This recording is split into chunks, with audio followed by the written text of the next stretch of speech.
All right, guys, it's time for the Next Level Guy Show, a men's interview, interest, and improvement focused podcast featuring interviews with the greats from all industries to help you better your life.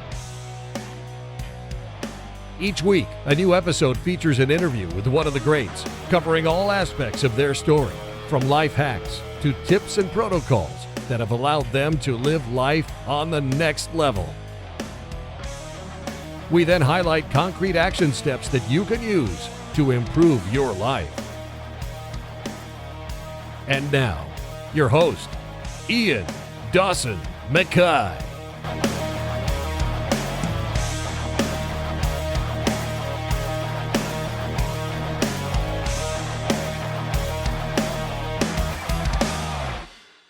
And today's guest is Dr. Robert Glover. Dr. Glover is a relationship expert with over 40 years of professional experience.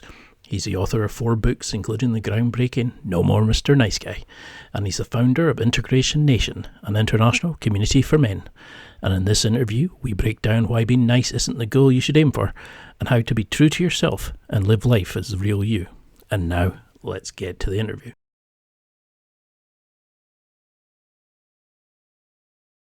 Thank you so much for coming on the show. I'm a massive fan of your book. I've got a copy and I've got the audiobook myself. I find it quite a difficult listen at times because it opens up that kind of avenue of the work that we need to do, and it kind of allows you to see where you're going wrong and giving teaching. But how would you explain who you are and why you're helping so many people? Explain who I am. Okay. I'm Robert, so nice to meet all you guys. And I live in Puerto Vallarta, Mexico, originally from Seattle area in Washington State in the U.S. My background is I have degrees in religion and ministry. I also have a doctorate in marriage and family therapy, and I was a minister for 8 years in another lifetime, really long time ago. And that's my dog Nala barking right outside my office door. There's somebody outside that she gets excited about when people come around outside. So she'll quit barking in a minute. And I started working on my own self, my own work, 30 something years ago when my then wife said to me, everybody thinks you're such a nice guy, but you're not. I don't trust you. You can be mean. You can be passive aggressive. You embarrass me in public. You don't follow through. And she goes, you need help. And I thought, well, I'm you're the one who's unhappy all the time, but okay, I'll to make you happy, I'll go get help. Luckily, I landed in some good places. I landed in a 12-step group for sex addiction, found out I wasn't a sex addict, but for the first time in my life, just started revealing myself. And, as you and I were kind of chatting, that's so challenging for most men to be vulnerable, to take the risk of showing somebody, who am I? What am I struggling with? Where am I afraid? What's not working well in my life? We tend to keep that hidden and secret. I did. And so I landed in a group. I got with a therapist. I later joined a men's group I was with for several years that worked around sexual shame. And then I started noticing men coming to me for therapy with their wives and girlfriends were saying the same things I was. I'm a nice guy. I'm one of the nicest guys you'll ever meet. I treat her better than her ex. I'm raising her kids. I give her everything she wants. She's never happy. It's never good enough. When's it going to be my turn? And she never wants to have sex anymore. So I thought, they're like me. So I started a No More Mr. Nice Guy men's group about 30 years ago, started writing just kind of little lessons about stuff I was learning about me. And I was starting to learn about nice guys in general. And nobody had ever written about nice guys at that time. There was just nothing out there for, these passively pleasing men that want to make everybody happy and yet are unhappy themselves. So about 6-7 years to write No More Mr. Nice Guy, another 3 years to get it published. A lot of editors said, Robert, we like your book, but our marketing department says men won't buy a self-help book. Well, that was before interview, podcast, Amazon. You see a book and you hear a book in a podcast, you go on Amazon, click it. Amazon said, people who bought this book and this book. And guys buy books.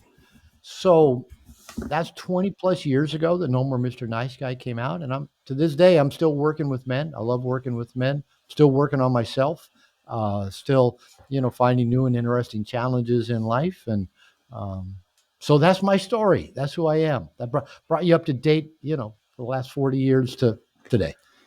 I like it because it's definitely something that we're taught as adults, and as you grow from from boyhood to manhood, to go out to be the nice guy. Don't upset anybody. Fit in.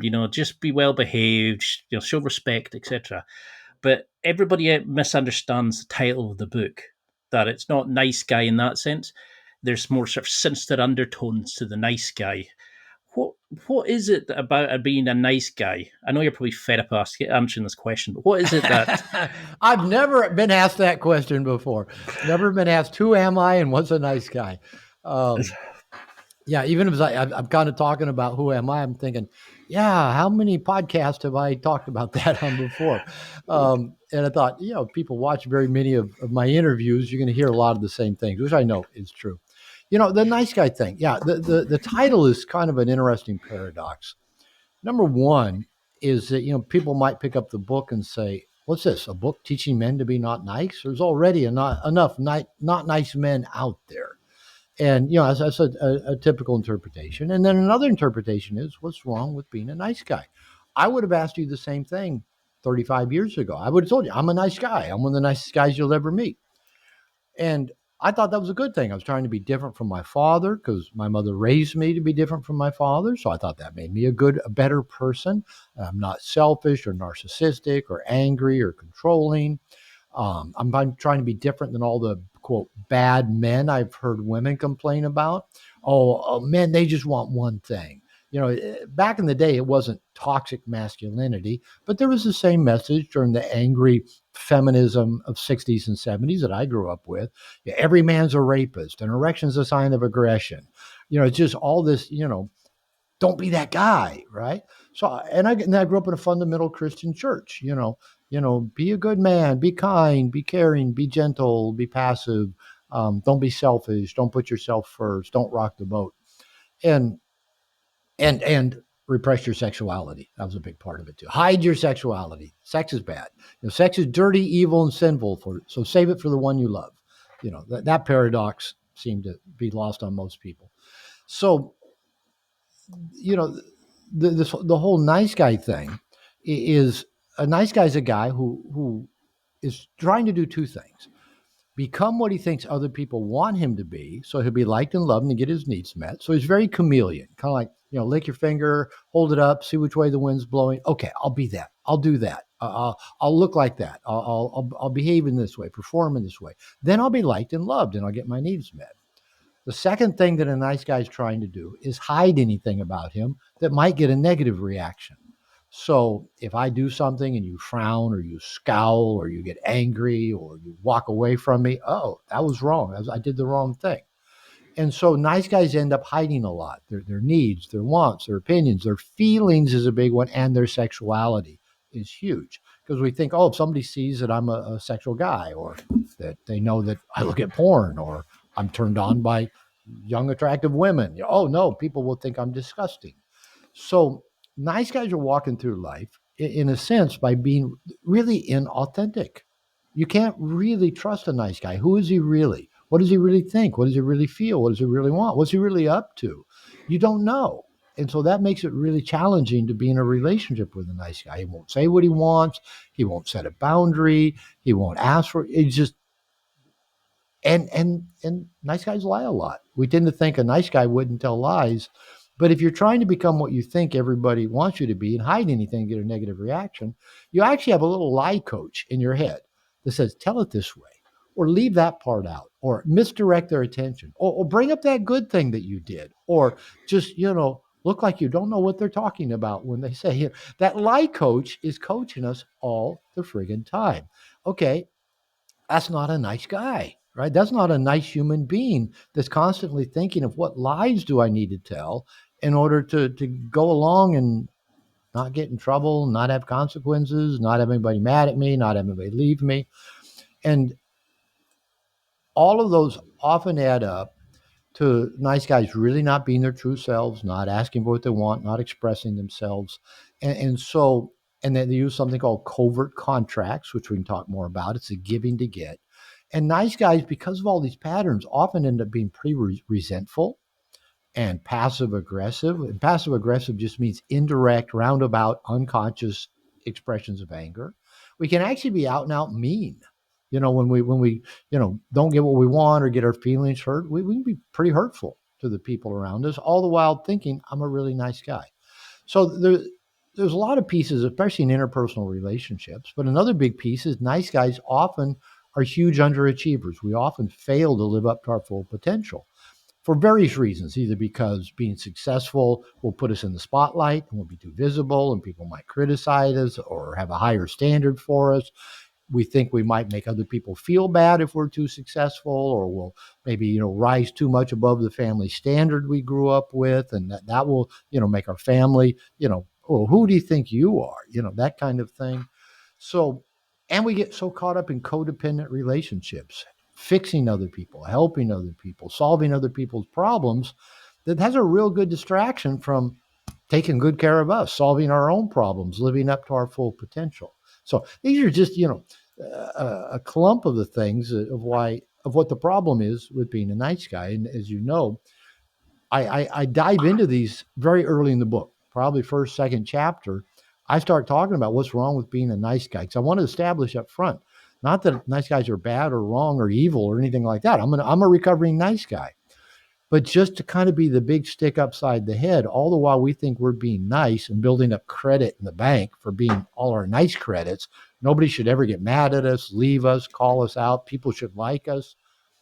Those things actually make us not nice. Because it's amazing. Because I like to listen to the audiobooks, and I kept feeling myself stutter. Like when I was walking, I would sort of, and then I would stop and go, "Oh my god, that really hit home." And there were so many things that just kept opening up about why I'm attracted to certain people, because I try to fix them rather than try to fix myself. Why I self-sabotage, because I don't want to I don't want anybody to have an opinion that maybe I'm not as perfect as the image I want to portray. And it was just one thing after another. But one thing you really hit home in the book is about how the relationship with your father dictates how you're going to be as a man yourself. Do you think this is the problem now, that we have a generation of men that are, led by mothers, OnlyFans, porn, social media? So we're now playing a character to try fit in because we don't have a male role model, or we don't understand how to be masculine. So we allow others to dictate the journey we should go on. To answer your question, yeah, all that true. When I started working with men that I call nice guys, so 30 plus years ago, most, at that time I was probably my late 30s. I'm late 60s now. So, 30s. And most of the men I worked with were probably around my age in the US, what we might call baby boomers, men that were born after World War II. And I've quickly found out that every nice guy had their own story. We often had a number of similarities, but we weren't all the same, and we didn't all have the same story. At first, I thought, well, all these other nice guys out there are probably just like me. And I found out they weren't. So our stories with our fathers can be varied. Back in those times, 25, 30 years ago, the most common stories I heard was father was either absent, he'd left, divorced the son's mother. The boy never saw his father, or absent because he worked a lot or traveled a lot and just wasn't there around the family. I heard stories of fathers that kind of fit more with my father's story, maybe that they were angry or maybe addictive or maybe abusive to the children or the boy's mom. And so I heard a lot of that. And a few of the guys, basically said, well, I grew up in a Leave It to Beaver family, but, they didn't really ever know their dad, and they didn't really have a depth of connection with their dad. Now, nowadays, when I listen to younger men, whether this is millennials, Generation Z, a lot of them are telling me, oh, my dad was a nice guy. And it makes sense. My son just turned 39 2 days ago, and his father, he's a millennial, was a nice guy, me, right? And what a lot of the young men I hear say, all my father taught me was, don't piss off your mother. I mean, that was kind of the rule, because dad was walking around on eggshells, right, not trying to piss off the kid's mother. And that's how I was when my son was young, of course, as well. And I wrote No More Mr. Nice Guy when my son and stepson were, teenagers, between about, probably 12 and 18 years old is when I was writing the book and really doing my own work. So at least my son got to grow up with an evolving, recovering nice guy father. But I know that I'm sure that still had an impact on him, that just don't upset your mother. What was kind of the key message. Because that was something that really hit home, was when you talk in the book about your relationship with your mother, that that they tend to bond with their mother, and it's almost like they can't let anybody else into that, so they sabotage relationships, that they're always going to be connected to their mom and stuff like, there was so much that opened my eyes to kind of, whoa, I don't have a good relationship with my dad, that I'm resenting him for this, that I've been brought up by my mom. She would teach me how to put up shelves and things like that. But how much of that, men are taught to be the strong, silent type, to fix problems ourselves. But now we have a generation who are going to therapy, they're discussing their problems. At what point does it become good to talk? And because you see in the book how a lot of guys come in to moan about the other person, never accepting responsibility on themselves. So when does it become good to talk and discuss our feelings, etc., but then switching to the bad version of, rose tinted and being manipulative and power hungry, and where's that balance between the two, do you think? Well, I'm actually not a big fan of finding balance between two toxic extremes. There's not a balance there. It's a contradiction of terms. So, but that's the thing about us men. We often go, well, okay, I don't want to be this, but I don't want to be this. Where's the balance? We'll go, okay, what's the tipping point between those two extremes? I don't know. And so, but it's not going to be any healthier. So I'm not sure balance is the answer we're often looking for, even though most of the men I talk to really like that word a lot. Balance. I got to find balance. Honestly, most of the highly successful people I've known in life were pretty out of balance. I'm not sure. There's some things that, I don't want to get too far out of balance on, but I think I also have to be willing to get way out of balance on certain things if I really want to, hit it out of the park. If I really want to, to make a big mark of some way. So there's probably 4 or 5 questions in that question that you asked just now. I have a habit of that. I have it. Yeah, you're not the only one. Believe me, I'm a professional at listening to the multiple questions and trying to pull them out and see if I can remember what they all are by the time I finish answering the question. So, I believe that vulnerability is huge. I think it's extremely important for people's happiness, mental health, self-esteem, living up to their full potential. What happens is, yes, culturally, we do kind of discourage men from being vulnerable. Look like you know what you're doing. Look like you're competent. If you don't know what you're doing, don't try, because you don't want to embarrass yourself. And so that's really it's limiting in a lot of ways. So we don't try new things. We don't take risks. We don't step out of our comfort zone. We don't accept mentoring, coaching, assistance, criticism, even, because that makes us feel like, oh, somebody's seen that I'm not good enough. I'm defective. I'm bad. I'm whatever. Our core. We all have different core messages around that. But for me, one of the most powerful experiences I mentioned when I went to that 12-step group for sex addiction. For the first time in my life, I started being vulnerable. I started revealing me, telling things I'd never told anybody before, things I never even really wanted to look at. And, the most powerful response I ever got was, thanks for sharing, Robert.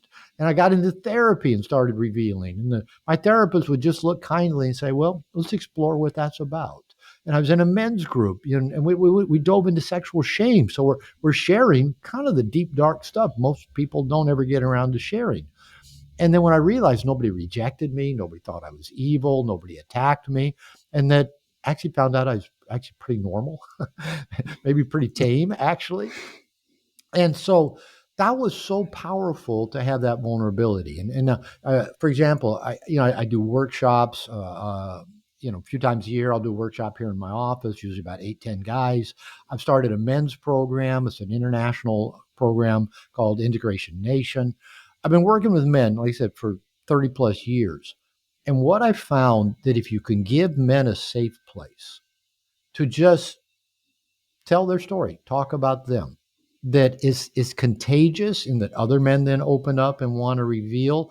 And that becomes the basis of how we develop depth of genuine connection with other people, how we escape this loneliness trap that so many men are in today, how we break out of our hidden addictions that we don't ever let anybody take a look at, how we break out of all the fucking time wasters we have, social media, scrolling YouTube, doom scrolling Instagram, surfing for porn. We start revealing that stuff and take that risk and feel vulnerable. And we find out people accept us and like us and maybe even like us more because they actually know who we are. We're not just some Teflon front. And now we have friendships and connections. And now that I have friendships and connections, I'm not surfing so much porn. I'm not on Instagram so much. I'm not, wasting time looking at YouTube videos. All of a sudden, life starts to change because of that vulnerability. Now, with that said, I'm a therapist by training, and I often say, I know this sounds strange coming from a therapist, but feelings are overrated, and talking about feelings is even more overrated. Because I know what a lot of people do, maybe what we think of as in therapy, is just talking on and on and on about how I feel. Well, I feel really sad about this, or I feel really hurt about this. And I think it's a good idea to be connected and in touch with our feelings. But I think when we talk about feelings, we're talking more about a visceral response: sad, mad, glad. And I think it's good to be able to access all of those feelings, because if we can't feel sad or mad, we can't feel glad. And if we can't feel glad, we can't feel sad or mad. They're all very important feelings. But most of the time when people are talking about feelings, they're actually talking about their mental perceptions of things, not feelings. Right? And often when people say, I feel like, well, they're not actually describing a feeling. They're describing a thought process usually. I had one client, a female client that used to come to see me with her husband, and her husband was in a men's group that I led. And she would begin almost every sentence with, I feel like. And finally, I said to her, I don't usually do this with women. I can do this with men. But I said, listen, if you say I feel like, the next time you say I feel like, you have to get down on the floor and either give me 5 push-ups or 5 crunches. And she agreed. And so she said, I feel like. And so she did. She got down and gave me 5 push-ups. And it took a little bit. And then I remember one time they brought their daughter to the therapy session because they couldn't find a babysitter. And the daughter was like 4 or 5 years old. And so the daughter got down on the floor with her mother and did crunches and push-ups every time the mother said, I feel like. So a lot of when men do express feelings, a lot of times actually what they're doing is puking out their victim state. Like, they'll come to a men's group or they'll come into therapy. And back when I was like working a lot with men in private practice and had 5 men's groups a week that I was leading back when I was living in Seattle, a guy would come into a group or come into therapy, usually in a group, and he'd be complaining about his wife or his girlfriend or complaining about his boss or complaining about this. And I said, okay, you get 2 sessions to complain, whine, be the victim. This is session number 1. Next week, you can come complain and whine and gripe and be a victim again. Then, no more. From then on out, we're addressing what are the issues within your power to act on and resolve, because there's no more playing the victim. So again, a lot of times when people kind of get into quote their feeling work, they're just kind of rehashing their mental constructs of things that have happened to them. They're not really in their feelings. Now, I'm a big fan of feelings. Feelings make us feel alive. But typically, we don't have to talk about our feelings, but it is helpful to actually feel them and know what it is we're feeling. A lot of people don't. For example, when I was working with couples, I'd have a lot of couples come to me, and the woman would be saying, I don't know what my husband's feeling. I don't know what's going on inside him. I don't know what he's thinking. I can't really ever tell. I feel so alone because he just, won't open up to me. And I can't tell you how many times in a couple's session, kind of the woman sitting on the couch, kind of talking away, and the man starts to tear up. I can see it. I've learned to recognize, the getting misty-eyed. Yeah. Not just sobbing or bawling, but he's tearing up. And the woman's just yakking and talking while he's sitting right next to her, having feelings. And I'll interrupt the woman and I'll say, look at your husband's eyes. And, she has to kind of reorient because she's in her head yakking at me about something. She looks at him and I said, what do you see? Oh, he's crying. He's got tears in his eyes. Go, yeah. I said, he's been sitting right next to you, having feelings, and you didn't even notice, but yet your major complaint of him is you don't know what he's feeling. You don't know what's going on inside of him. I said, maybe the problem is not so much he doesn't have feelings, but you're not paying attention to them. And that's always I don't take the big stick upside the women's head very often. I do it with men. But that's kind of about as big a stick as I can get is telling the woman, he's having feelings. Do you really want to know what he's feeling? Do you really want to see him as a feeling human being? Or do you want to sit and complain about the fact that he never has feelings? So feelings are meant to be felt. They're meant to be an alarm system that wakes us up to something. That just says, pay attention. That's all. They don't need to be going off all the time, just like we don't need our alarm clock going off. But when they do go off, we should pay attention. Sometimes it does help to talk to somebody if we don't know what the feeling means or what it's about. That can be helpful. But again, most of the time when people kind of go in and they're just kind of victim puking out, all this stuff and just regurgitating, all the stuff they've been ruminating about, that's not really doing feeling work, in my opinion.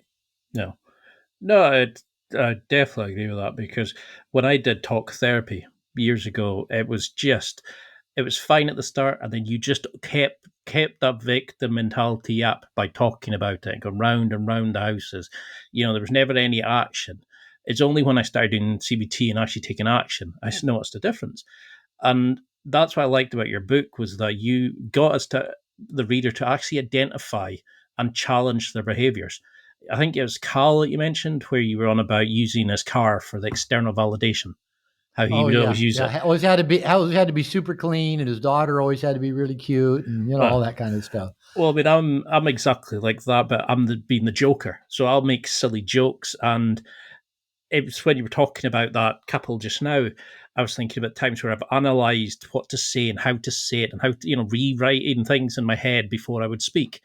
Whereas I would see colleagues who are female who just feel it and just say as they thought. And it made me realize it's like how much of a character I play in a lot of roles in my life. And I'm now at the point of kind of, where does the nice guy or this version of this character of myself end, and where do I begin? And I think that's the problem, is a lot of guys, it's the paradigm, they don't know that they're just following their programming. When do the guys start coming to you? Do you see, is it after divorces, after losses? Is it that what's the event that kind of pushes them into working with you, do you think? All right. Can we come back to that question? Mm-hmm. Can we back up just a little bit and talk about your feelings? You want to do that? A little free therapy here? All right. Yeah. Your voice went up in pitch. Yeah. Let's talk about my feelings on my podcast. I think a lot of that is, I've spent a lot of the last few months trying to work on myself, and I'm challenging behaviors and stuff, and I'm coming to a transition, like, of a job ending, and it's that moment of, who am I? Where do I fit? What am I? I've not got the kids, I've not got the marriage that I expected. So I'm now at that stage of, society says I should be this, but I'm actually this. You know what I mean? And let's back up even further. I'm not going to poke too much, I promise. No, go for it. back when you said two things. You said you have a tendency to be the joker, to kind of start telling jokes in certain situations. I do too.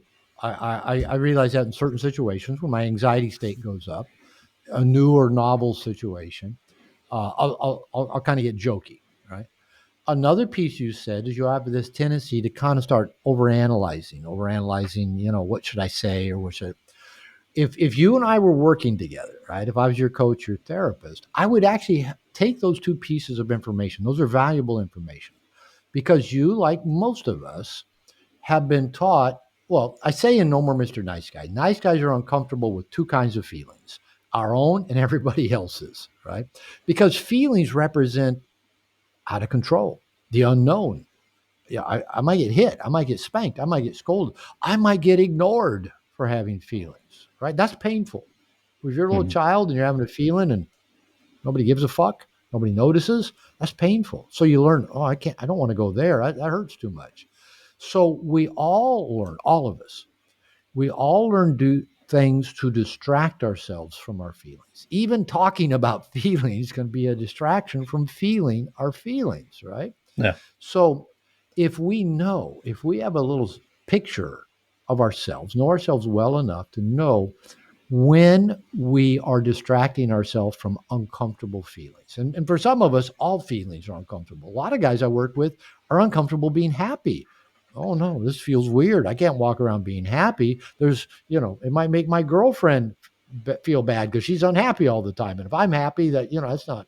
So even that sad, mad, and glad, even the glad part might make us uncomfortable to feel.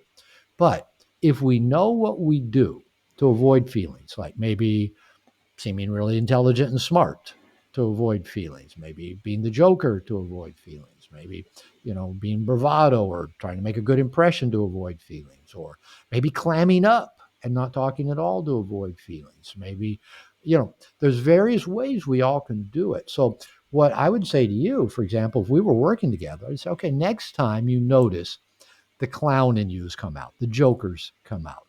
And if you can be the noticer of that, especially with no judgment, just notice, oh, I'm joking and I'm joking a little too much and trying a little too hard, right? Notice that without judgment. And then you can just get curious. I wonder what I'm avoiding. I wonder I wonder what I'm feeling, right? Now, this is not being overly analytical. It's just being curious. Mhm. Hmm.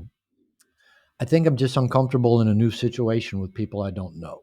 That may be all that it is, right? It's often things like that. I'm anxious. And mostly the two things you'll probably find is you're either probably dealing with anxiety or shame. Shame is an internalized emotional sense that I'm not good enough. I'm not okay. I'm going to be found out. I'm bad. And anxiety is just, oh no, what if I do something and something bad happens? What if I get embarrassed? What if somebody doesn't like me? What if I look foolish? What if, I get shot down? What if? So you can pay attention to those behaviors that you tend to run when you're having uncomfortable feelings. And again, often the time those uncomfortable feelings are either shame or anxiety. I had a guy named Dr. Robert Augustus Masters who wrote a book called To Be a Man on my men's program about a month ago. And he said shame, toxic shame, is the most uncomfortable feeling men have. And I know that's true for me. Even though I've worked on my shame and become very open and very vulnerable, you probably have watched enough interviews with me. I talk about anything and everything about myself. I got no secrets from the world. They're all out there. But even little things, I noticed. I was on an interview last week, and it was maybe one of those days where I had 3 interviews in a day. And about 15 minutes into maybe a 90-minute interview, I thought, I gotta go pee. I need to pee. And then I thought, well, I can't just stop the interview right now and say, I gotta go take a pee. Now, actually, I'm pretty good at doing that when I need to, but it's kind of an interview. So I'm thinking, oh, I think I can hold it. I think I'll be okay. And it wasn't until the interview was over that I realized I had shame about just saying, I got to take a piss. I'll be right back. And so I managed that by just doing whatever I had to do to get through, the interview. Yeah. So that was shame that, oh no, somebody will think badly of me, or I'll be a burden to somebody, or I'll be disruptive in some way. And it took me a good 45 minutes after the interview ended to even realize, oh, I had shame about needing to take a pee 15 minutes into an interview. So that's shame, and I repressed it. So like everybody else, I tended to override it in some way. Okay, so be the noticer of that when you get too analytical about stuff. Might even just ask yourself, what do I feel? Or if you're being kind of the joker, being funny, or being clever or distracting, go, what's up? What's going on with me right now? Now, again, I know a lot of people that do, quote, feeling work specialists. They'll say, all right, where do you feel it in your body? What color is it? Whenever people do those routines with me, I go, that's a poor excuse for therapy. You learn that in a workshop somewhere to ask the person, what color is it? Just notice. And a pretty good guess is, something that's triggered your fight, flight, freeze mechanism. So it's probably either shame or anxiety or fear, right? And, those are pretty good guesses. Probably you're not being the joker because you're glad. And you might be because you're sad, but it's probably more around fear or shame or anxiety. So these are just those little clues you can pay attention to do your feeling work. And then if you want to tell someone about that, tell it to your friend, tell it to your partner, tell it to your therapist. Hey, I discovered something about myself. When I'm in that jokey place, it's because I'm feeling an uncomfortable emotion. Now, if you tell this to your partner, your girlfriend, your wife, now the vulnerability we have is, oh, fuck, now she knows me. Now she'll call me out when I'm being the joker, and I won't be able to hide behind that anymore. So that's why it's actually, I think, healthy to tell our partners this stuff, because that requires another level of vulnerability of us getting out of our comfort zone and taking a risk, because that's what vulnerability is. It's taking the risk that somebody will see us. And again, nice guys, we're trying so hard to become what we think people want us to be and hide anything we think might get rejected or have a negative consequence. So this is such a powerful way of breaking out of those nice guy patterns, is finding safe people, a coach, a therapist, a men's group, a 12-step group, a minister, a rabbi, a best friend, and start risking opening up and telling things that you're uncomfortable telling about yourself. And then we can learn to just start doing that within ourselves pretty easily. That makes a lot of sense, because when you were discussing about the using a joker to kind of navigate through anxiety, I could think of some events where it was popping in my head where I stopped going to jiu-jitsu because I was not as good as I wanted to be, or that a colleague of mine left and I was going to have to train with people who I had no idea, didn't know anybody.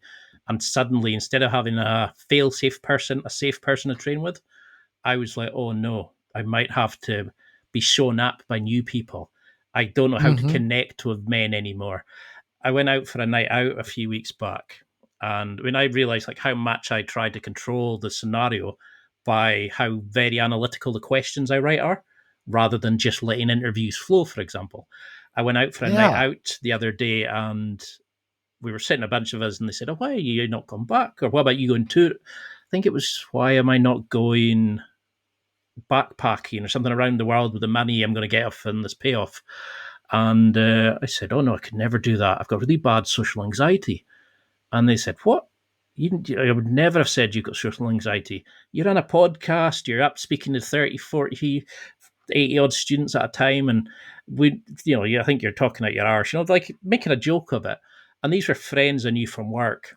And it was that moment of, I think it really hit home. Was it the Japanese saying? You have a face for your family and friends, you have a face for the public, and then you have a face for who you actually are. That part of you that you never let out to people.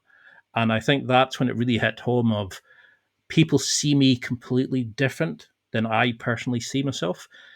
I self-sabotage. I'm a perfectionist. I will struggle to speak out. And if I think I'm going to be wrong, I will take criticism like you brought a knife to, and deep down in the spine. Are these the kind of behaviors that you see? The kind of Yeah. You sound normal. You sound like all the guys that I work, because like guys will say to me, Robert, oh, if I could just be so confident like you are, I could accomplish all the kinds of things you've accomplished. And I go, I'm actually not that confident of a guy. And they go, oh yeah, but okay, look, I, how many interviews? I mean, sometimes a couple weeks ago, I did 11 interviews in a week. I've been doing interviews for years, right? Mhm. I've interviewed with some pretty big names, Bill O'Reilly, Geraldo, Dick Clark. I mean, I don't know if you know any of them, but I've interviewed with big name people, for years. So I've done it a lot. I do Q&A calls all the time. I'm in my zone of kind of safety and genius and expertise. Put me at a party where I don't know anybody, and all of a sudden, I don't come across quite the same way.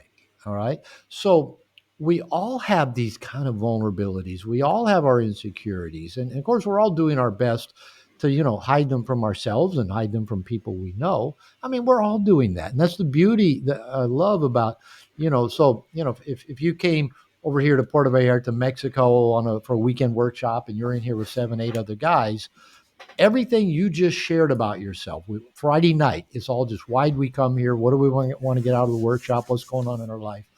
Everything you just shared, those few minutes right there, everybody'd go, yeah, me too. Yeah, me too. Yeah, I do that. I can relate to that. And other guys would share stuff. You go, oh yeah, I get that. I relate to that. And that's such a gift to, lately I've been referring to it. It's the secret sauce. It's just that magic ingredient that helps men blossom, level up to the best version of themselves, start living that good life that used to be a fantasy.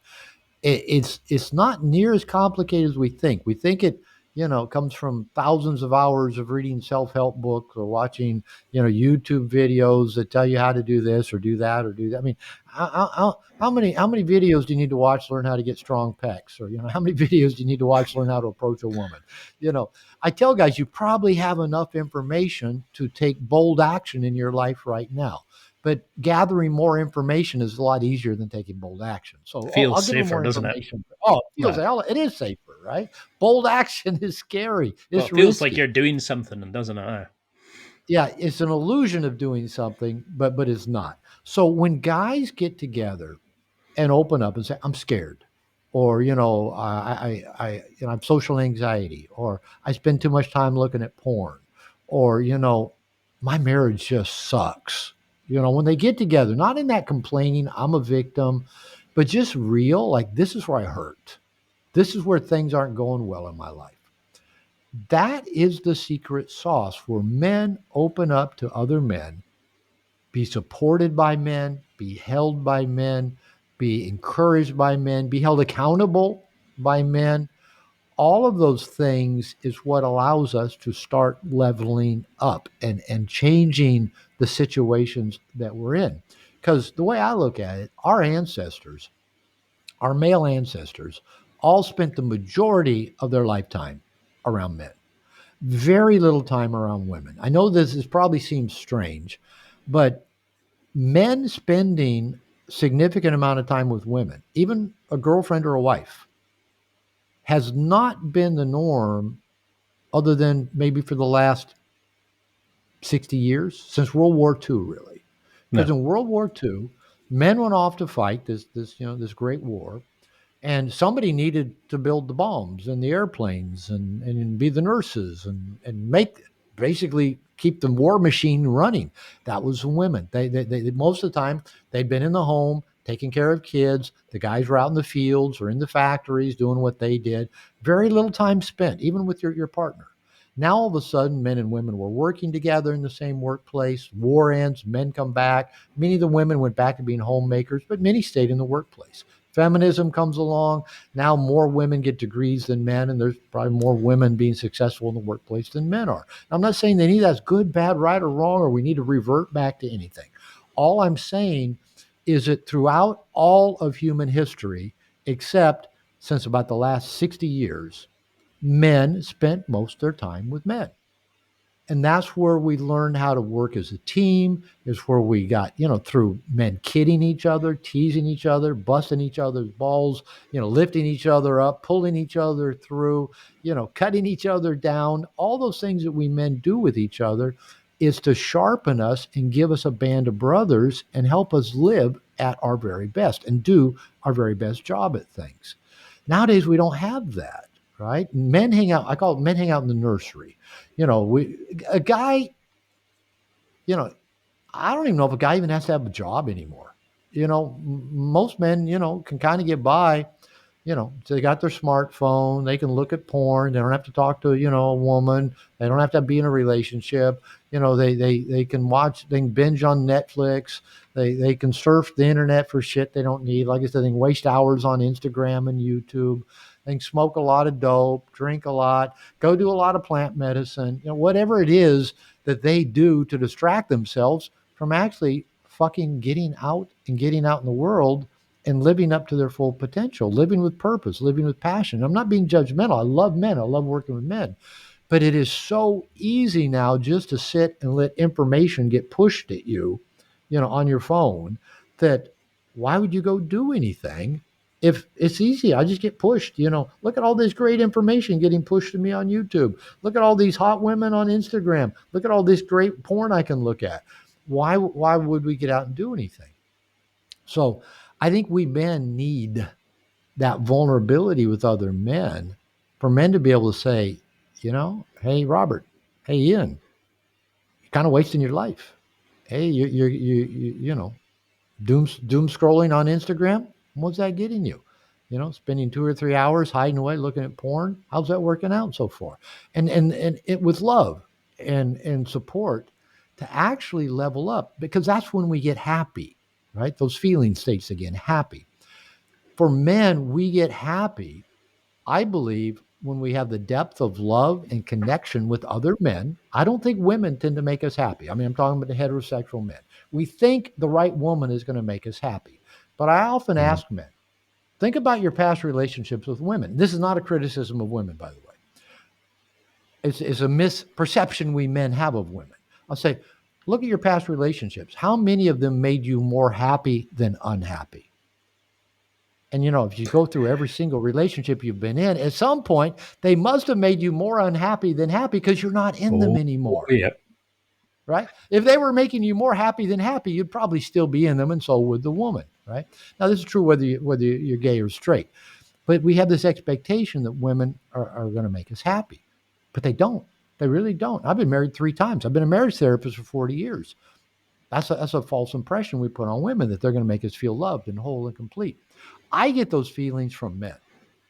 When I'm with men, that's where I feel loved and held and whole and complete. Because my guy friends don't love me one minute and then think I'm a jerk the next minute, or call me an asshole the next minute, or withdraw from me, or withhold their affection. Women do that to me. Men don't. So when we get this connection with men, really open up and trust men, find safe men we can be with. That's the secret sauce for most things. We just got to get out of our comfort zone. All right, I tell men, take the social media apps off your phone. Every man I tell that to, especially the younger he is, I say, take social media apps off your phone. Leave them on your desktop. If you want to look at them on your desktop. Look at them on Firefox browser so they're not tracking you. Get them off your phone. And guys go like, what would I do if I couldn't, scroll Instagram? I couldn't watch the YouTube videos. I couldn't swipe right for all those hotties on Tinder. What would I do if I couldn't look at the news? I couldn't read the sports. What would I do? I'm like that. I don't have social media on my phone, but yeah, I got the sports site, so I can look at my favorite ball team, and I'll look at the news, and it's just a distraction. Okay, so what can we do to get out there, get connected with men, get vulnerable with men, get supported by men, get held accountable by men, and actually start living our best life, living up to our full potential? And so that's, to me, the secret sauce. We need men in our life to go do that.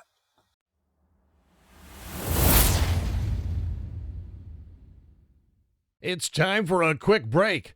There are millions of potential products to buy, so how do you know which ones are worth your hard-earned money? Simple. You go to nextlevelguy.com/affiliates and explore those that will transform and improve your life. You'll find deals, listener exclusives, and special offers with some great companies. Recommendations are 100% honest and only on items Ian has tried or believes in. The companies showcased will make you a better man in all areas of your life. Simply go to nextlevelguy.com/affiliates and level up.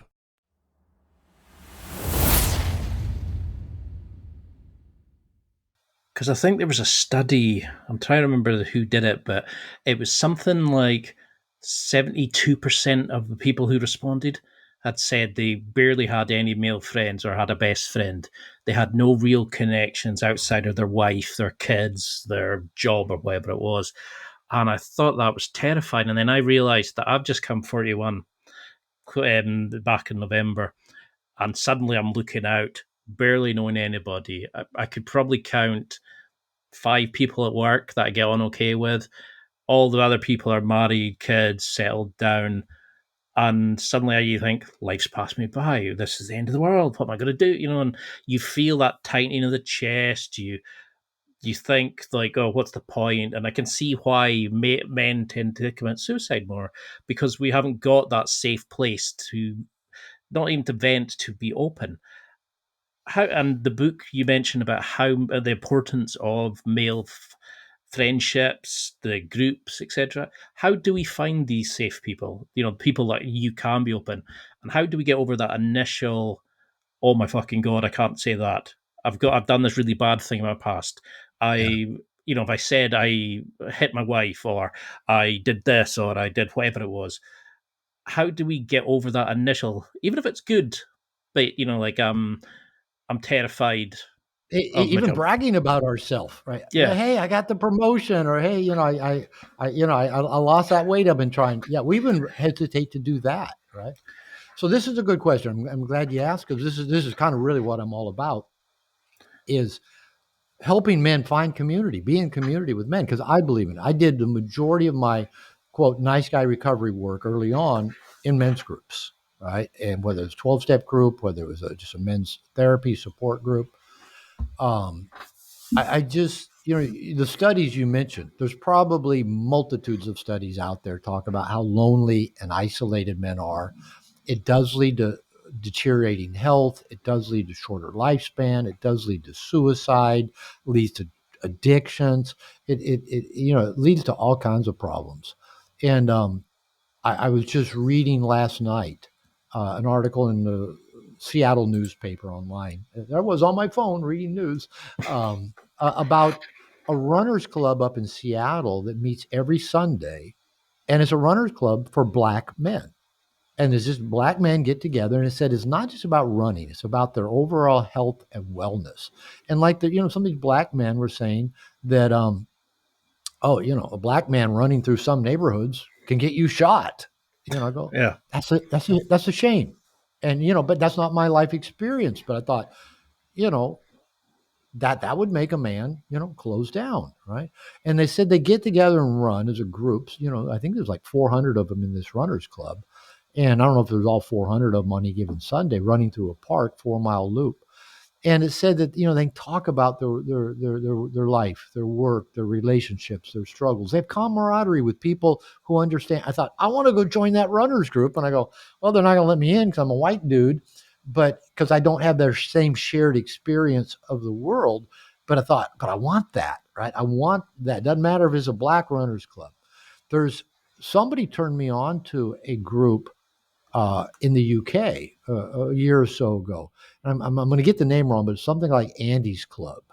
And it was, That's what I was you going to know, mention. There's one called, I think it's Shed Club as well, where retirees get together and they build stuff, and they fix a lawnmower, and they all sit and chat about their problems. yeah, how But cool. because they're fixing a problem, they're not focused on what will they think, what will they do. They just talk and be themselves. And I Yeah, think, and yeah, that I that think it's the, the, Andy's the, group's the the other one. Andy's some they meet like every Monday throughout the UK in small groups all over the UK. And I think they'll have a beer, just talk. But it was started when a guy named Andy committed suicide. And it was started by his mother and his best friend, who said if he'd had someone to talk about, he probably wouldn't have committed suicide. And when I saw this model that they're using, the guys that lead them, they go get a little bit of training from them. And, it's free. You just drop in and, get this connection with guys. So I'm just such a big advocate and a big fan of any way that men can find groups with other supportive men. And again, be real, be vulnerable, talk about what's real. And all it takes is one guy. If I'm in a workshop and one guy says, I spend way too much time looking at porn.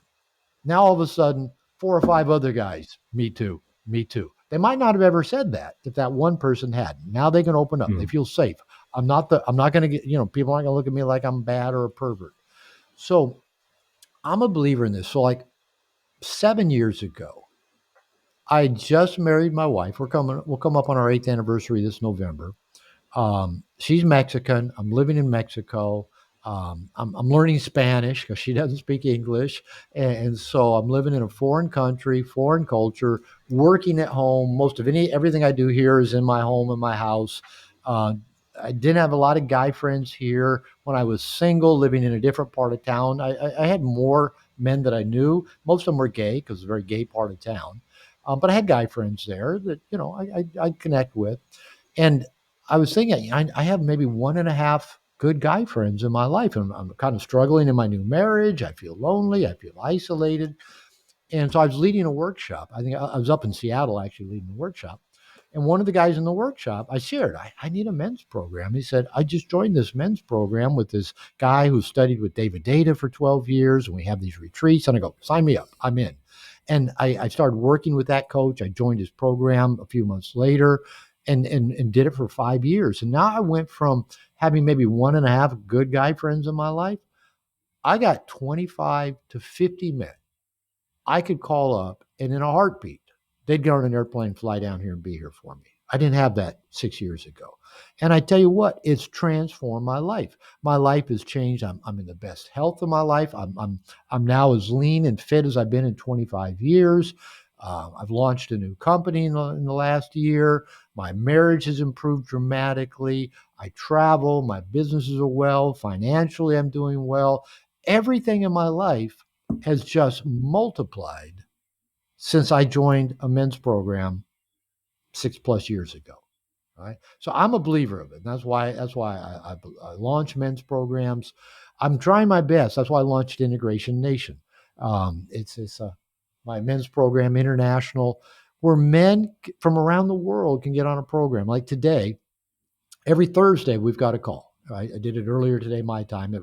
Every other Thursday it rotates time. So like today would have been a call people in Europe could have attended. Would have been early evening your time.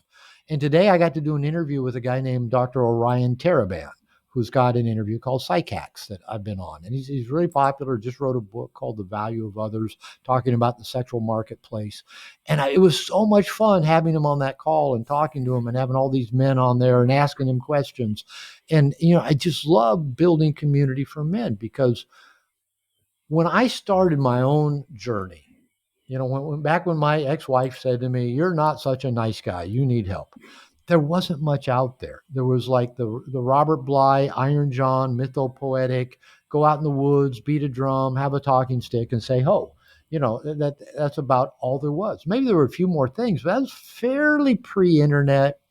It just didn't exist. Now there's so many good books that have been written for men.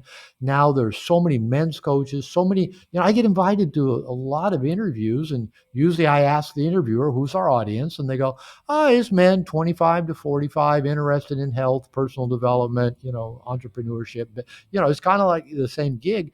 That shit didn't exist, even 15 years ago. And so now I'm so grateful that if a guy wants a connection, whether it's in that Andy's club, whether it's in a Black Runners Club, whether it's in Integration Nation, whether it's a local men's coach leading a weekly group, a meetup, there is so much out there, and some of it's better than others. But I tell guys, if you go to one thing and it just doesn't click, doesn't fit, don't just say, "I tried that. I'm not going to ever reach out and connect with men."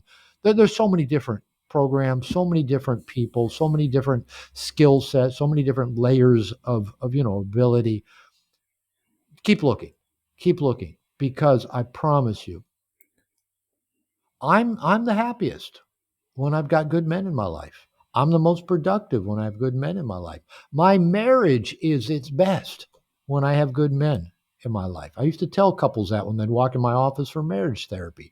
I'd say the best gift you guys can give your marriage is have good same-sex friends. You need friends outside of your partner. And I tell men that a good relationship with a woman, with a partner, is built on good relationships with other men. That's the foundation of a good relationship. So, yeah, I'm preaching, but I'm just such a big believer in men having safe spaces with other conscious, growing, powerful, loving men. It's so transformative. Because that's a big thing about that in your book. It really hits home the importance of connection with other men. Because when I actually looked at my life, because your book was just page after page, just was prompt that made me think, whoa. Every time I did one of your challenges, I thought, oh, fuck. You know, that had waves of kind of resistance fighting, the kind of the soul opening part of it. You know, it was and I realized I'm at the bottom level of reading your book, whereas I need to go through a couple of journeys and just keep rereading the book to level up my understanding of it as much. How do we use that book to, because there's so much in it and there's so many amazing prompts and there's so much amazing understanding, but how do we use the book going forward as a kind of a starting tool? You know, because we can join the club, we can speak to our partners, but how do we start taking our power back? You know, how do we take away the blocks, the covert contracts, the you know, how do we stop being a soft male? I think you referred to this generation of males being led by nice guy fathers. How do we make sure that what we're doing is passing on for the next generation to make a better version? Like I said, and I say this in No More Mr. Nice Guy. So I've been preaching this for 30 years. Go find safe people. Go find a coach. Go find a therapist. Go find a men's group. I'm such a fan of any kind of group. So yeah, I'm being a broken record. In terms of the book, in terms of just reading it, it's not a difficult read. It's not a hard read. Any number of people said, yeah, I read it in a day. You know, I read it in 2 days, you know, and now other people say it took me 3 years to read it because I'd read about 6 pages and put it down and couldn't come back to it for 6 more months. It is a challenging read in that if it hits home, it can be a pretty big baseball bat, a pretty big stick, you know, upside your head, or pretty big, saber right through your heart. So even though it's easy enough to just pick it up and read it in day and a half, whatever, depending on your reading skills, or listen to it, I'd suggest reading it once just to get the whole feel for it, or listen to it once. I get a lot more men listen nowadays than read. That's okay. So listen to it once. And by the way, for those of you that listen to it on an audio book, they can email me at robert@drglover.com, and I'll send you a PDF of the breaking free exercises, activities that are in there. There's, I don't remember, 56, I think, breaking free activities. So read through it all and then just kind of get the feel. Then maybe start reading it a second time, and really a lot more stuff will jump out at you that didn't jump out the first time because there was so much of it. And I've had so many books like that. I remember listening to The Power of Now by Eckhart Tolle. Every time I listen to that on a road trip, I go, did I even listen to this before? It's like everything in this book is new. like I don't remember any of this. Or David Data's Way of the Superior Man. Every time I read it, I go, was that in there the last time I read it? I don't even remember that. So it can be, good to reread it, just let other stuff sink in. And then start working the breaking free activities. And they're all the way from just things you can do to observe yourself, something you can do in a few minutes, something that might take more time and energy. Like one of them is go take a trip to a foreign country by yourself where you've never been and maybe don't know the language, right? That's such a powerful way to get out of your comfort zone and go practice being you, because nobody knows you. You can be anybody. Just go be you, in this foreign country. Get out of that comfort zone and your anxiety management strategies that you're used to using.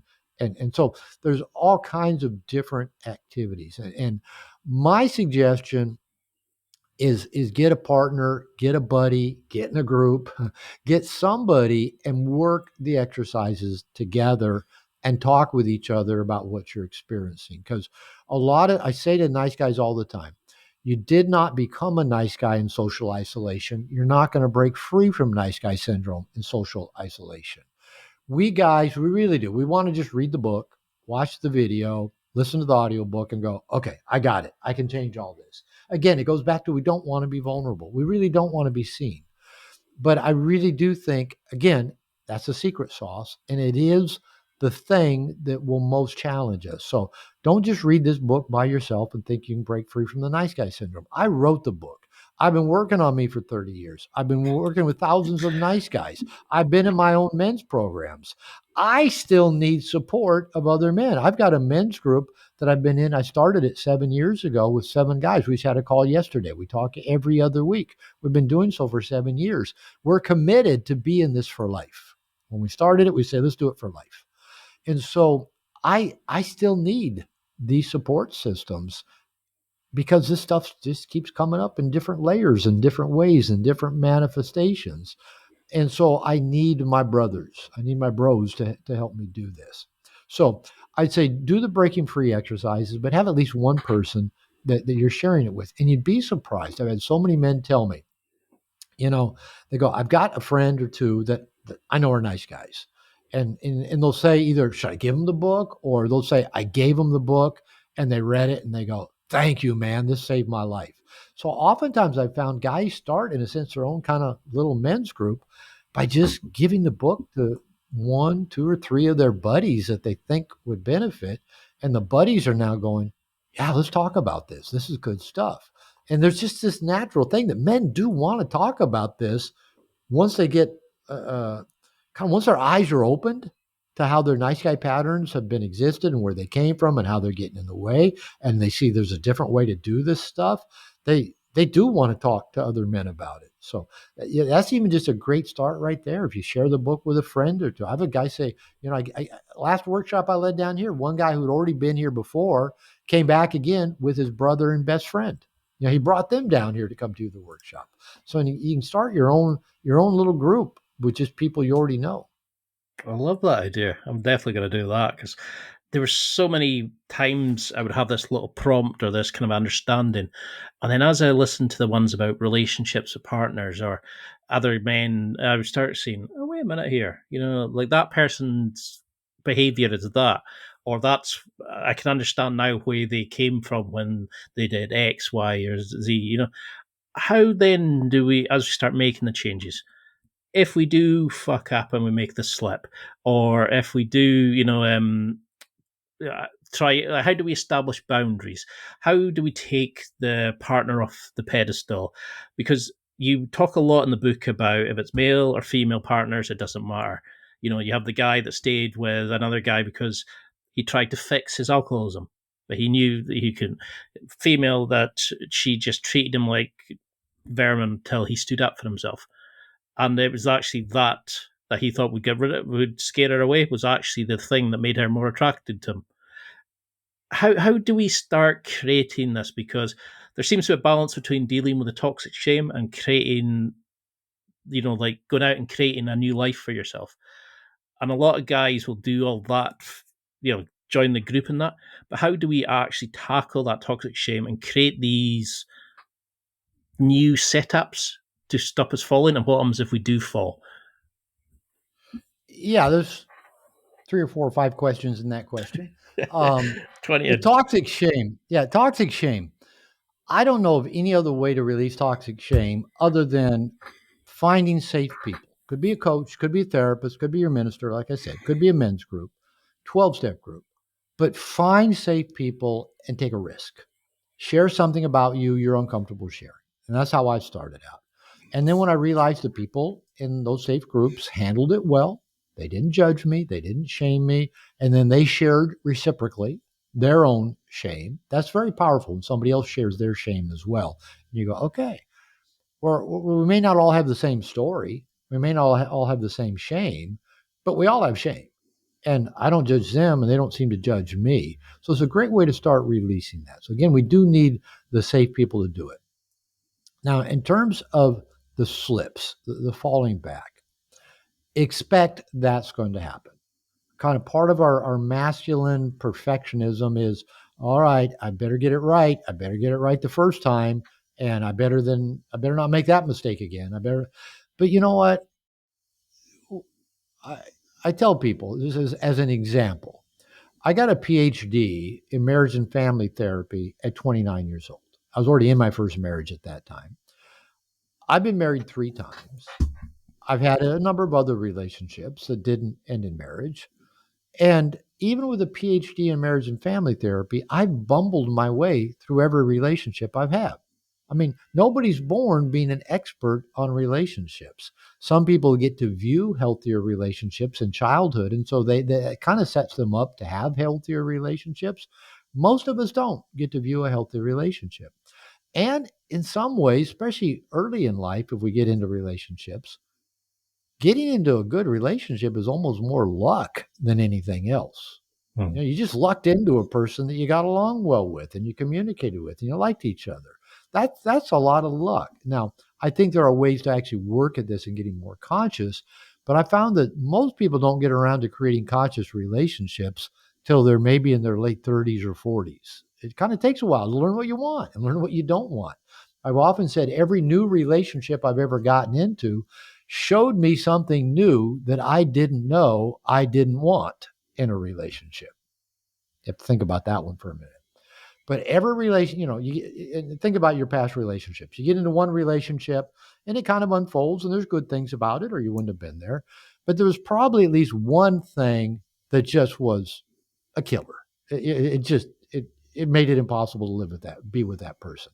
Well, you probably didn't see that coming. If you saw that thing coming, you would have said, no, there's that thing. I already know I can't deal with that. I think it's when you said about machine dogs feeding on the scraps of love. I was kind of like, holy hell, that made me just think of about 3 relationships. I was like, fuck. You're table dog. Yeah, I know. Okay, so let's say your listeners think of 3 relationships. Probably you get into one relationship, and as you get to know the person, you find out, oh, they clam up and don't talk to me when they're upset at me and have a problem. I didn't see that coming, and now that I'm out of that relationship, I'll never settle for that one again. Well, you get into another relationship, and this person, maybe they don't clam up, but over time you find that they don't pay their bills or manage their money, and they hide that from you. You go, okay, I'm never going to do that one again. Then you find out you get in the next one, and this person, is critical and demeaning of you, and you don't see that coming. And then you get into the next one, and this person, after you've been having sex for a while, it totally dries up and it goes away. None of these things you didn't know in advance. You didn't want them in relationship. So almost every new relationship teaches you something new that you didn't know that you didn't want. But because you didn't already know you didn't want it, you didn't see it coming, and you kind of go down that pathway, into that relationship until you figure out that doesn't work. Okay, so the point I was making, I bumbled my way through every relationship. We're not built for intimate, pair bonded, lifelong sexual relationships with the opposite sex. It's not in our human DNA, but we think we should be, so we keep trying to do it. So most of things in life we're not actually built to do. We have to be trained or taught how to do them well. And even after we've been trained or taught to do well, we can emotionally sabotage ourselves. We can get distracted. We can, our attention goes somewhere else and we slip and fall and go, how'd I get here again? Right? I've done that. And that's where you need a support system. I had an event in my life about 10 years ago where I slipped and fell. I engaged in an old typical behavior for me that I thought I'd overcome. I thought I'd gotten over. I had a relapse, and not only did I have a relapse, but I indulged it for a while, a few months, and then finally when I kind of woke up and started dealing with it, I thought, how did I get there? I thought I'd worked on that. I thought I'd resolved that. I hurt myself. I hurt other people. And I was talking with a buddy and this good friend of mine. This is what friends are good for. And he's a psychologist as well. He said, Robert, you can be a dick, but you're not a dick. And he said, once you integrate those two things together, you'll have this figured out. And I go, oh, yeah, I can be a dick, but I'm not a dick. I'm not a bad person. I'm a good person, and I can do some hurtful things. I can do some unconscious things. I can accept both of those things about myself. So learning to accept all parts of ourselves is integration. And that's what I'm all about. It's teaching men to be integrated men, not hiding this stuff about ourselves, not trying to become this over here, but just taking everything about who we are, our light, our dark, our good, our bad, our spiritual, our material, our happy, our sad, bringing them all and integrating them together, saying, this is me. This is me. And showing that to the world and say, here I am. This is me. And you know what? That makes us really interesting people, as opposed to the Teflon men I talk about in No More Mr. Nice Guy. They go, I do everything right. I don't do anything wrong. I don't fuck up. Look at me, tell me how good I am. That's not at all interesting. It's not interesting to other men, and it surely isn't interesting to women. We men think, oh, I have to be perfect for a woman to like me and want to be with me. Now, women get with imperfect men all the time, and it's those imperfect rough edges that give people something to connect with. If you're smooth and Teflon, what's there to connect with there? So love and embrace your fuck ups. I tell guys, no more Mr. Nice Guy is not a chronicle of my successes. It's a record of my fuck ups. It's all the things I did that didn't work. And and that's okay. I used to joke a few years ago when I was single. I got good enough at dating that my client said, teach us what you're doing. I go, I'm not a dating coach, but I was having success, so I kind of figured out what I was doing, taught courses on it, and have written 2 books on dating. But I joked, this was about 15 years ago, when I was single and going through a period with no girlfriend in my life. I'd say I'm a marriage therapist that's been divorced twice and a dating coach that doesn't have a girlfriend. And men are still lining up to pay me money. So apparently we don't have to get it all right or be perfect all the time, because I think men, maybe especially, are more trusting of the teacher that's fallen down and gotten back up again, who's made the mistakes and learned something of value from them, rather than the guy that just read it in a book or went to school or saw it in a YouTube video and now he's out there teaching it like he's an expert. Yeah, it was a sideline. People send me stuff all the time and go, "This person's ripping off your stuff." Somebody just sent me a thing off X yesterday of somebody talking about emotional tension and listing a bunch of stuff. I go, "They're ripping you off," and I go, "Okay." I guess that just says the status that I've risen to. But yeah, there's a lot of people out there that just go watch other YouTube videos and now they're coaches. Now they're going to, they got their click funnel. They're going to sell you a product. I think those people, we quickly see through them. But the person who's been at it, who stumbled and fallen and gotten back up again and learned from it, I trust that person. They got something to teach me.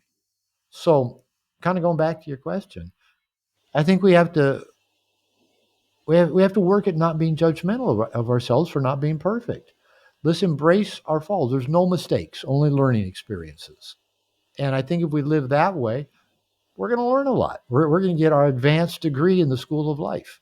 But it comes from making the mistakes more often than it comes from getting things right. I love that. It's partly why I made the podcast. I was so fed up of hearing all these gurus talk about the airy fairy fixes and magical things that they had never actually done themselves. And I just wanted a podcast where somebody and came along and said, I'm an average guy, try to get better relationships, try to get better at X, Y, whatever it was. And I don't know how to do it. I'm going to ask some people. And that I thought, there isn't a podcast. I'll create one. And too many times I listen to these videos and I go, they've never had a mental health problem. They've never had anxiety. Because it's just the same advice, but with just a different name at the top. Like, how many interviews have you done for the book where you could literally change the name at the top of the podcast and they ask you the same questions over and over again? They don't ask you about you. I never get asked the same questions. I actually don't watch a lot of interviews or podcasts. Up until maybe 6 or 8 months ago, I probably didn't watch any, just because I don't know, I'm busy. I'm doing stuff. But guys would say, "Have you ever watched this podcast? You ever seen this one? Ever seen?" It's kind of funny because you mentioned seeing me on Chris Williamson. About 6 months ago, about 3 different people said, "Robert, you should get on the Chris Williamson Modern Wisdom podcast." I go, "Who's that?" Because I didn't know. And then I go, "That name sounds familiar." And I got to looking at my email and my calendar. Oh, I'm doing an interview with him this Friday. That was about 6 months ago, right? And then I've done a second one with him in person where I was in Austin about 3 months ago. But you know what? I think, and so now I watch more podcast stuff. I'll watch like Peter Attia. I like kind of his male health related stuff. I'll watch Stephen Bartlett's Diary of a CEO, Chris Williamson's podcast. I mean, there's a lot of good ones out there. And I think one of the most just engaging interviews I've seen in a long time was Chris Williamson and Tim Ferriss, just basically having a conversation. Now, here's 2 men that, have risen to a pretty decent stature, with Tim Ferriss probably being, more of a household name than even Chris Williamson. But Chris Williamson's blown up in the last few years. And here was 2 guys talking about their fears, their insecurities, their relationship struggles, therapy, good books, and they were talking fiction books. I'm going, yay, fiction. Men don't read fiction anymore. Men just read coaching books, 10x books, 10x your life, 10x your business. We're all about self-improvement. And they're talking fiction books. And I'm going, oh man, I could just sit and listen to two men being real, sharing their struggles. And these are people that, most people would go, I'd love to have their lives. I'd love to have their success. And they're just talking about their struggles and the therapy they've been to and what they're looking for in a relationship and what happened, went wrong in their last relationship. And that's just real shit. That's people being real. And I can see why they both have had the success that they have, because they're willing to get out there and struggle with their own shit and be real about it and talk about it and talk with other people in real ways. And yeah, I can watch that. I can listen to that. For me, that's engaging and entertaining. I felt like I knew them, like they were my buddies watching this. I mean, that's the kind of thing I want. I want this podcast, the kind of guys to go and listen to his podcast, because I want to be that kind of podcast that people kind of come and listen to and go, that really helped me. I don't really mind the money, the fame, whatever. I'd rather be that person to actually give back, because I wasn't always a nice person. I was a bit of a dick in times, and I've done bad things. I've hurt probably people and stuff. And if I could give back now, and that's a toxic shame I'm probably dealing with, and that's why I like the book, because it really opened me up into thinking, etc. And I like how you even go on about self-care in the book. You talk about doing something for yourself, take something off this list and go and do it at least once a day. Do you find that's the biggest struggle a lot of men have? They kind of burn themselves out by opening themselves up, but don't know how to deal with the feelings and the challenges and the stresses and all that it brings, and not look after themselves. Yeah.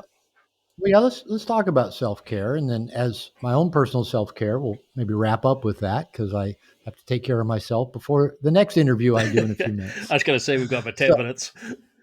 I'll take good care of myself. I think it's huge. I think it's absolutely huge, this whole self-care issue. When I do my workshops, I teach a lot about what I call cooperative reciprocal relationships, of how we consciously surround ourselves with resources to help fill our bucket, to help get our needs met. And those resources can be people, just friends, acquaintances. They can be professionals.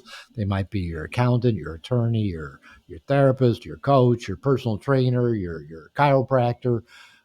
It can be practices you do every day, your meditation, your morning pages, your trip to the gym, your walk in nature, and they can be packs. They can be groups of people you have in your life. And so I walk guys through a 3-step process of both looking at what resources they have in their life to fill their bucket.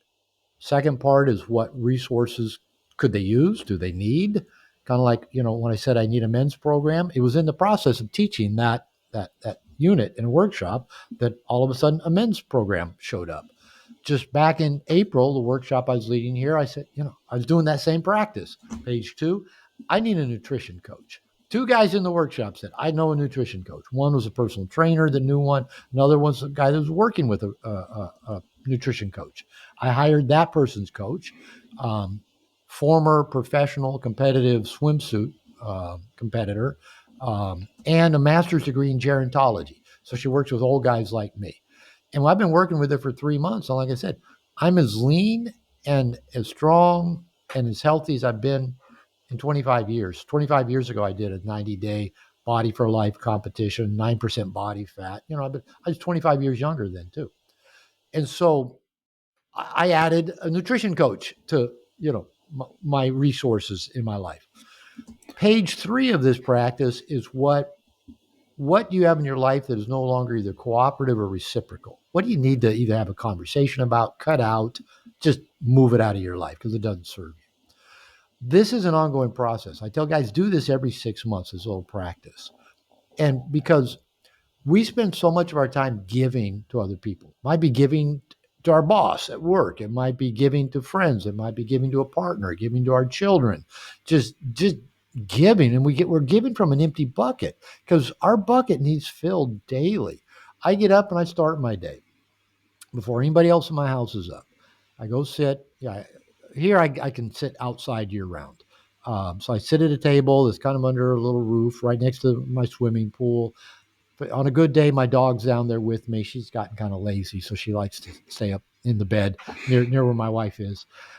I do my meditation. I do my morning pages. I write 3 pages. I read some good reading material. Then my wife and the dog have gotten up. We take the dog for a walk in the park. And then by 9:30, I'm ready to either dive into some work or maybe hit the gym.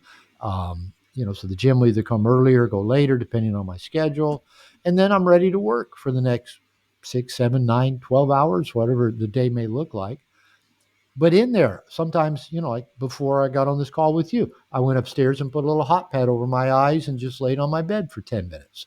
I'll do that. I'll take these little breaks where I just go take good care of me. So the more we're conscious of filling our own bucket, taking good care of ourselves, making our needs a priority, the more generous actually we can give to other people, the more we give from the overflow, from the bounty that we have. But giving from an empty bucket will just wear us out, make us resentful, probably lead to addictions, which are just they're junk food. Whether it's watching too much TV, surfing too much internet, looking at too much porn, eating too much junk food, playing too many video games. That's junk food nurturing. Now, video games can be fun. Watching TV can be fun. Looking at porn can be fun. But maybe doing it in a conscious way where you go do it for a little bit and then you're done rather than this unconscious because our bucket's empty because Yeah. we're dry.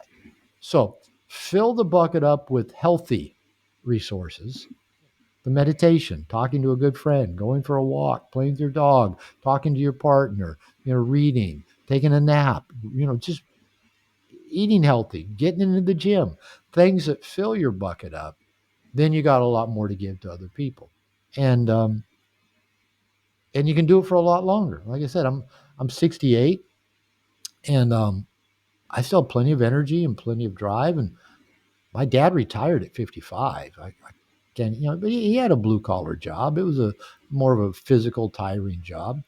But I don't. I can do this for a lot longer. But I know I got to take good care of myself because I do take care of a lot of people.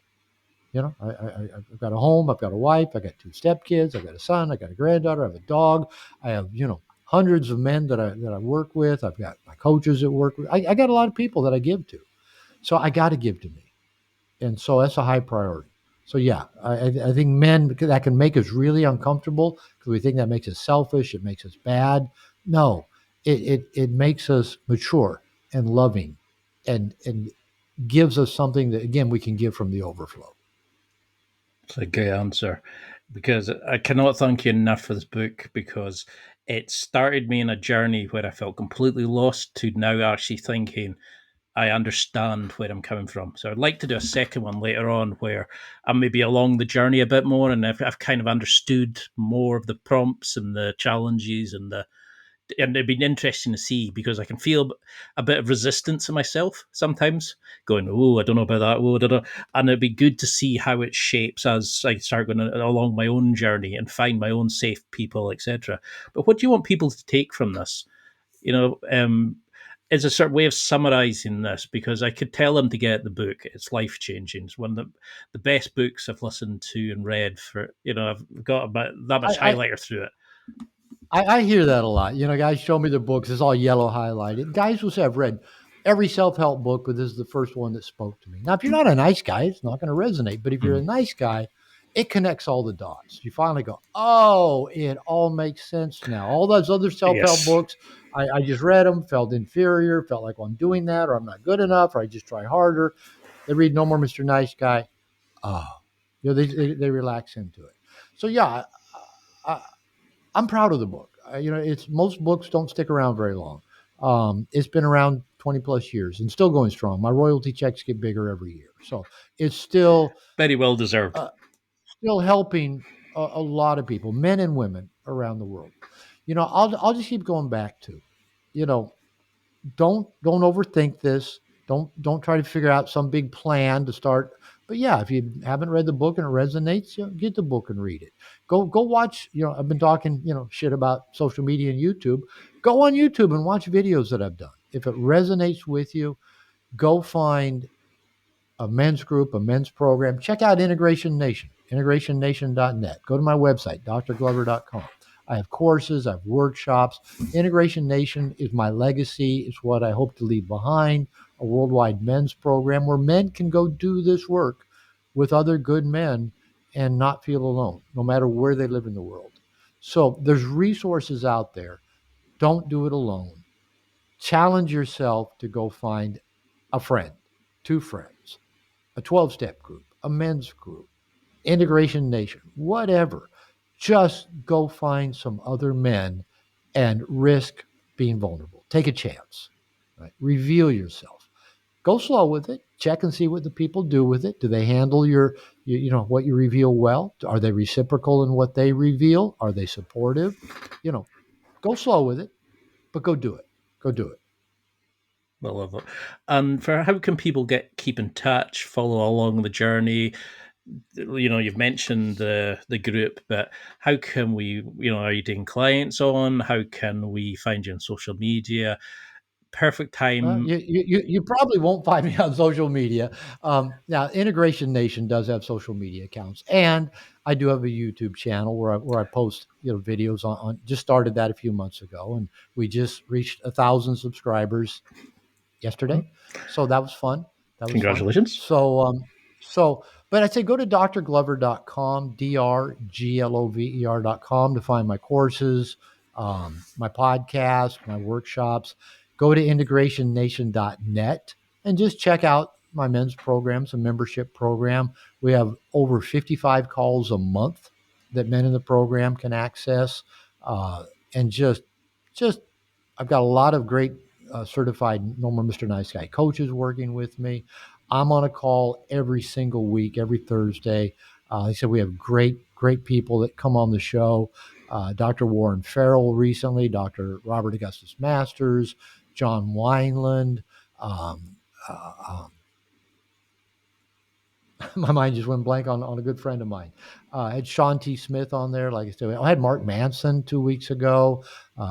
This week was, as I said, Orion Taraban. Connor Beaton, that's what I was trying to think of. He's been with us. Those are all great people. Be great on your show. But, so we just have this vibrant community. It's growing. It's fun. We're supportive of each other. So, yeah, drglover.com, integrationnation.net.